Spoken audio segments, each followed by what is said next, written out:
semoga keluarga saya membukakan pintu maaf sebesar-besar. Randy Kejaernet akui tato di punggungnya wajah Syahnas, itu obat gue. Randy Kejaernet membuat pengakuan yang ditunggu oleh publik usai kasus perselingkuhannya diungkap oleh sang istri Lady Nayoan. Pengakuan tersebut ialah soal tato di punggungnya yang disebut sebagai wajah dari Syahnas. Di podcast Curhat Bang Denny Sumargo, di akun channel Denny Sumargo, Randy Kejaernet mengakui jika itu merupakan tato wajah Syahnas. Menurut Randy Kejaernet hal itu dilakukan karena tato tersebut merupakan obat baginya. Randy Kejaernet pun mengungkapkan jika saat ini ia tengah ditelanjangi oleh Tuhan, karena semua orang sudah tahu soal aibnya.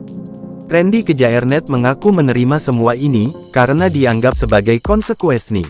Hanya saja, ia berharap ini tidak menimpa ke anak-anaknya. Disinggung mengenai langkah ke depannya, Randy Kejaernet mengaku ingin memperbaiki semua kesalahannya. Ia ingin memperbaiki keluarganya yang kini sudah rusak.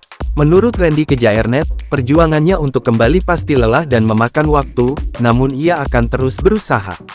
Randy Kejaernet mengaku menyesal dengan apa yang diperbuatnya. Menurutnya apa yang ia lakukan tidak sebanding dengan apa yang didapatnya sekarang. Saya meminta maaf dan saya berfokus untuk sekarang kepada keluarga saya, kebaikan internal keluarga saya.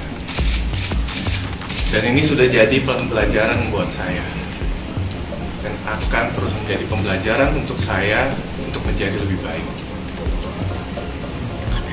Sekali lagi saya minta doanya, dan saya minta permohonan maaf saya ini semoga diterima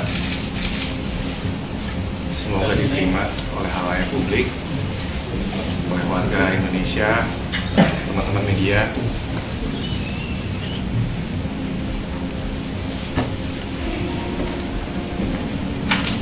Dan saya ingin berfokus untuk membenahi kerusakan yang telah saya buat ke keluarga saya.